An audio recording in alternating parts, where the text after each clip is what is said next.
Welcome back to another round of Bases Picks.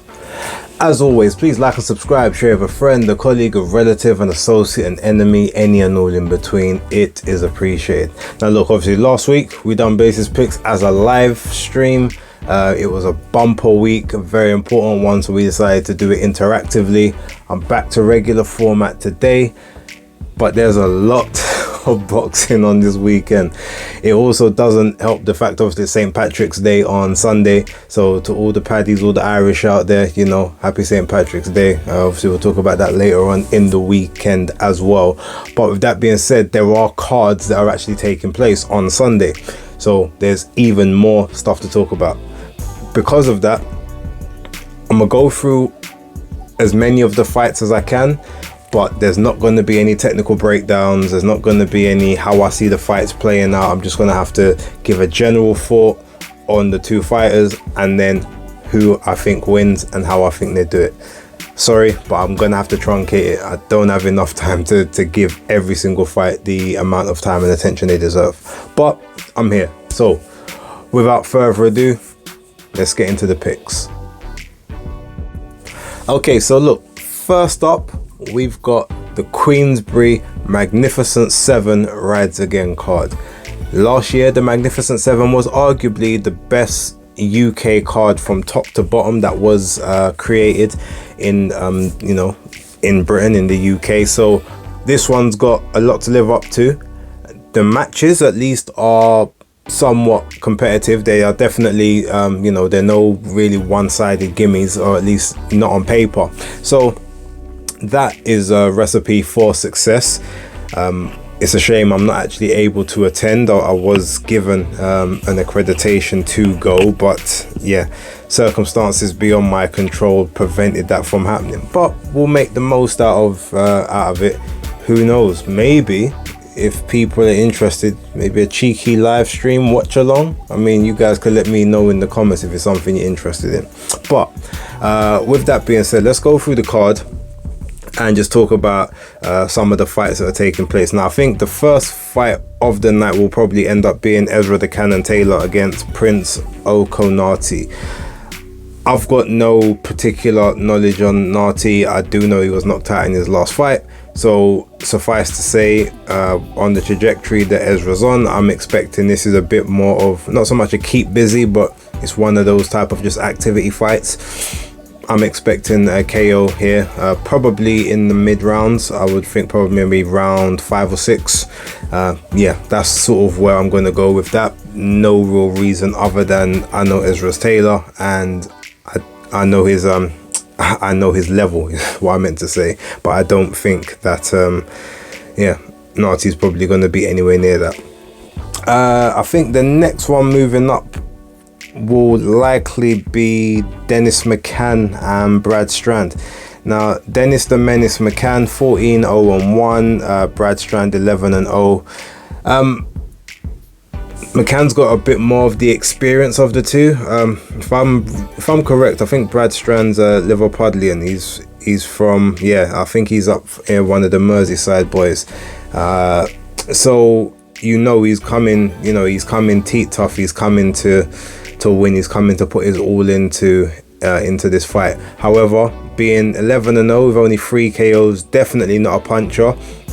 Whereas Dennis McAn is a bit more of a puncher. I mean, not hugely, but he's 14-0-1 with 8 KOs. So when I look at it, I say if it gets down to the trenches, McCann's probably got a bit more firepower to quell the sort of the artistry of Strand and to maybe to break that will.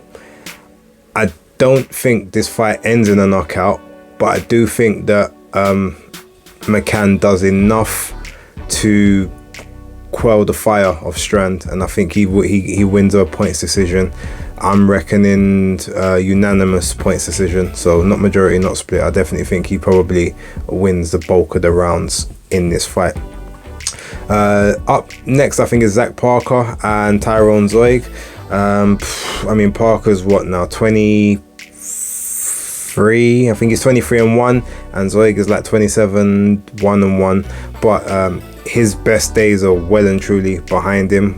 Quite frankly, was never any great shakes anyway, but he is known on this part of sort of this part of the river.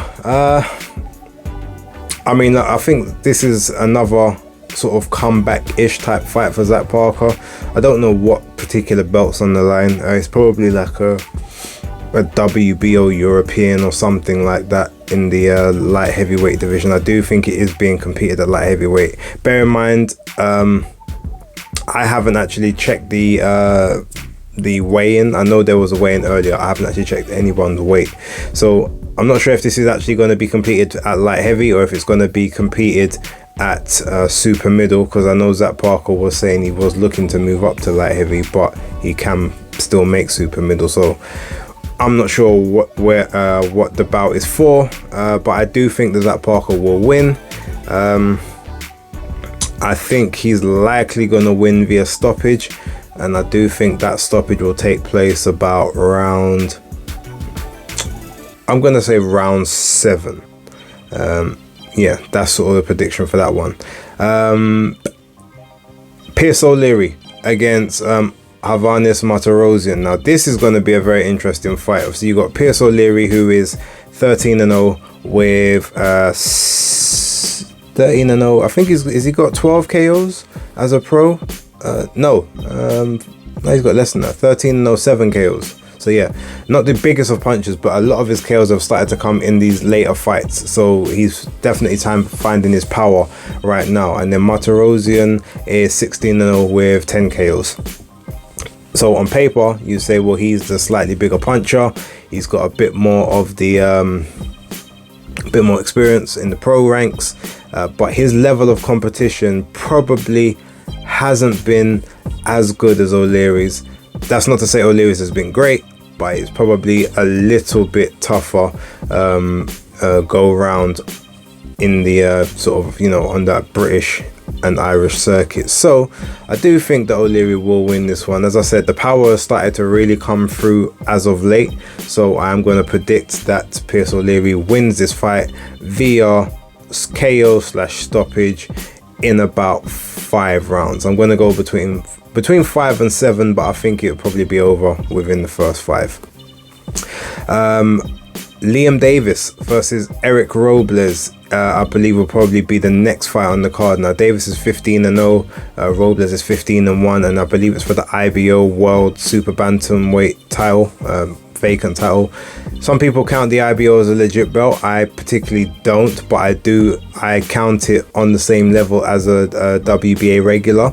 So if you win the IBO, you're definitely in line to at least challenge or be in contention for world title shots with the other 4 sanctioning bodies. That's how I kind of look at it. With that being said, Ayala is a pretty tough competitor, to be honest. However, his one loss did come via KO. Now it was fairly early in his career, to be fair. Since then, he's pretty much been a wrecking machine. He's KO'd almost every single opponent since then, I think, but 2, maybe 3. But his record is something like 9 KOs in his 15 wins. So he's got a pretty decent power, pretty decent stoppage.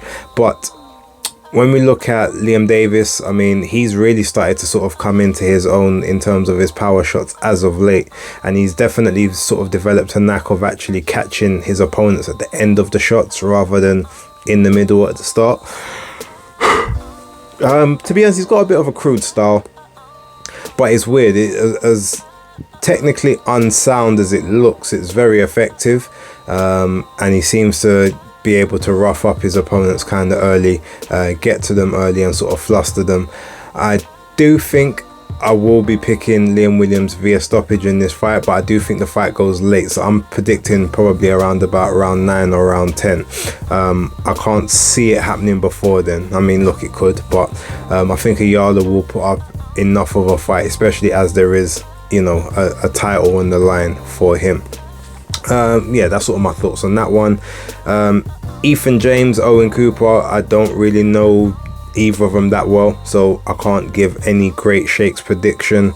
Both undefeated. Ethan James 12-0 and Owen Cooper's like 9-0, I believe. I am going to just err on the side of the guy with a bit more pro experience, which is Ethan James. I believe he doesn't have any KOs to his name, so it's gonna be a long drawn out affair. I think Owen Cooper's got like 3, so he's basically got like a 33% KO, so this fight is almost guaranteed to go the distance. It's not gonna end early. So yeah, if this might be the fight you go and take a break if you need to, just because you know that the chances of either person getting knocked out are very slim, but that you never know, things can happen. But I'll go with Ethan James just because he's got a bit more pro experience. I think I think there's 2 more fights on this card. Let me just double check. There's Joyce and Cash Ali. I don't really need to speak too much about this one. Apparently Joyce came in really heavy, about 286 pounds, and the last fight he came in 281. Now I don't know why he would be so heavy. Sort of the low 270s is probably the best weight for him these days, like sort of 272, 273. But that being said, I don't think he really needs to be in that much condition or that much of good shape for Cash Ali. I see this fight being over within 3 rounds maximum. I would probably predict the first round, but Cash might just be able to spoil and keep composed enough within the first. But by the second, he's probably going to start unraveling, and he'll definitely be out of there by the third. So within 3 is my prediction for that one. And last but not least, Nathan Heaney versus Brad Pauls. Now again, I can't really give too much of a breakdown, but what I will say, Nathan Heaney is probably the better conditioned of the two. He's the more fleet-footed, probably the one that was able to stick to a game plan a bit more. He does have tendencies at times to maybe take chances unnecessarily, especially when he is in control of the fight. But I think that with Brad Pauls, I think he's going to basically be looking to win this fight via power. He's not going to try and go for the boxing match. He's not going to try and win the rounds. He's going to try and go for the knockout. And I think just because Nathan Heaney is very much a person that knows how to kind of be elusive, I think he will have a bit more nous about him, and he'll probably rack up quite a few of the early rounds beforehand, and then when Pauls starts to come back, he'll still be able to be in there, maybe nicking some of those rounds as well, and we'll probably end up winning this fight via a unanimous decision. I can't see anyone getting stopped in this, but I mean, it's not outside the realms of possibility. Both guys, if they catch you at the right point, it's possible. But yeah, that's sort of my thoughts on the Magnificent 7 card. Next, we're going to move over to the card in America, Golden Boy Promotions. Okay, so now we've moved over to the Golden Boy Promotions card. There's about 5 fights on the card that I'm aware of. I'm only going to talk about the top 2. But just before that, I am interested to see how Eric Priest does against Jose Sanchez Charles. Jose Sanchez Charles, I believe his name is. 12-0, 8 KOs. Eric Priest, I think, has got a bright future ahead of him, so I definitely will be checking that one out. But first, what I want to talk about is Floyd Schofield, aka Kid Austin, taking on Asuri Suaro, I believe is how you pronounce his surname. Now, from what I can remember, Schofield is 16-0 with how many KO? I think he's got 12 KOs, so we're talking 75% KO ratio, and Suarez is 13-1 with 10 KOs. He lost his fight about, I think it was 2 or 3 fights ago via decision. From the island of Puerto Rico, 23 years old, so they're both around a similar age. So this is very much not so much a step up fight, but this is, what you maybe call the acid test. This is to check that, can you stay switched on? Can you stay in character when you've got someone that's just as hungry as you, maybe even hungrier, trying to come forward? This isn't going to be one of the hardest tests of Schofield's, his lauded career thus far, but I'm expecting it to be a very fun fight. I'm gonna pick Floyd Schofield purely because I think I've seen him in there with a better class of opposition thus far than Suwarrow, and while I think Suwarrow's tough, I can see a scenario where he gets taken out late. I believe this is a 10 rounder. I think rounds 9 to 10 this fight could end a little bit earlier than the final bell, so that will be my prediction. Between 9 and 10 I expect Floyd Schofield to get the victory here. Now moving on to the main event. So William Cameron Zepeda against Maxi Hughes. Obviously Maxi Hughes is getting this opportunity because many people believed he was very unfairly dealt with, aka robbed, in the George Kambosos fight. I personally do think Maxi Hughes won the fight by about 3 rounds from what I remember when I was scoring it, but he comes back now against William Zepeda. Now the same issues that that George Kambosos had, unfortunately William Zepeda won't have, because while he may throw from out of range at times, his work rate is such that unless Maxi Hughes can hurt him right at the start and stop him from coming forward and throwing punches in bunches, throwing his combinations, he's gonna get overwhelmed. Even if he can't even if he survives the entire fight, like, there's almost going to be no chance that he wins a points decision here, purely because the work rate of William Zepeda is going to be unlike anything that Maxi Hughes has had to deal with thus far. Now, he is a good operator, he knows how to stay safe and kind of stay out of range, but that's usually with fighters and with opponents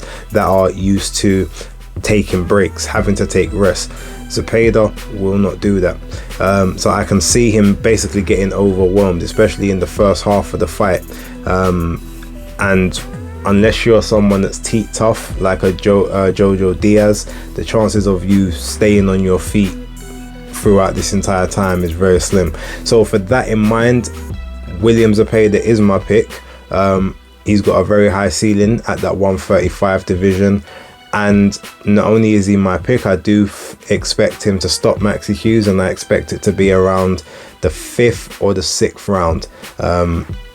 The longest I can see this fight going is 8. I think Hughes will have maybe some moments of success early, but I don't think ultimately it's going to matter too much. I think he's just going to sort of get ground down, he's going to get worn out, and he's going to get taken out. So yeah, we'll say between 5 to 8 is my prediction, but let me know what you guys think down below. And the last couple to speak about, now obviously I have to speak on people that are, friends of the channel. So Conor Wallace is 12-1 as a pro light heavyweight. He is taking on Jack Gipp on, well, for us in the UK it will be Sunday morning, but it will be Sunday night in Australia. This is a further rankings bout for the light heavyweight division, so a win over Jack Gipp will likely see him move up probably the WBO and the WBA rankings, maybe possibly the IBF as well. Now, from what I know of Jack Gipp, which isn't a huge amount, I'm gonna be real, I know he's 7-0, but he's got, from what I've been told, a quite extensive amateur career over there in Australia.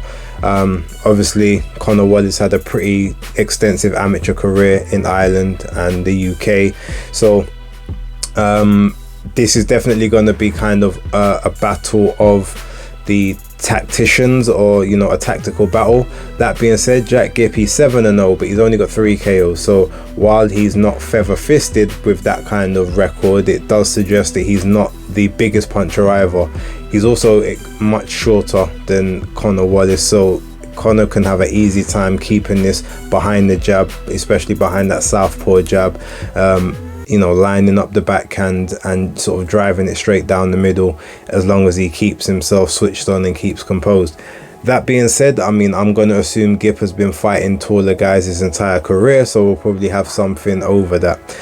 It's hard for me to know exactly how it's going to play out, but since the card starts about 6 a.m. Sunday morning, this main event will likely take place about 9:30, 10 o'clock.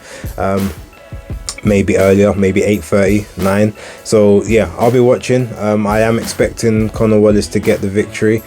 I'm predicting it's probably going to go to the points. I don't think he's going to get a stoppage in this one. I think it's a 10-rounder. So yeah, I'm going to predict points for Conor Wallace, unanimous decision, you know, on his first time main event in St. Patrick's Day. Now also St. Patrick's Day in Ireland, you've got Dillian Whyte taking on Christian Hammer, or Christian Hamer, I can't remember if that's how you pronounce that one. There's a bunch of other people on that card. This is the only fight I want to focus on. I still don't know if there's anywhere that I can watch it, but with that being said, Dillian hasn't been in the ring for about a year and 7 months now. No, a year and 5 months. So yeah, 15, 16 months altogether, maybe 17 at max. But he said he wants to get out 4 times this year. This is the start of that.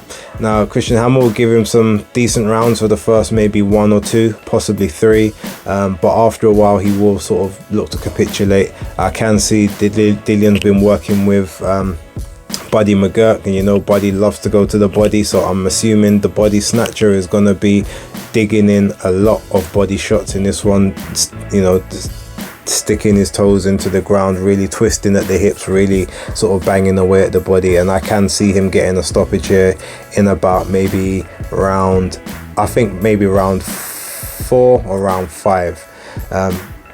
I think Hammer will do his best work in the first 2 rounds, and then he'll start to sort of get taken apart in round 3, and then I think, yeah, taken out round 4, round 5. That's my prediction.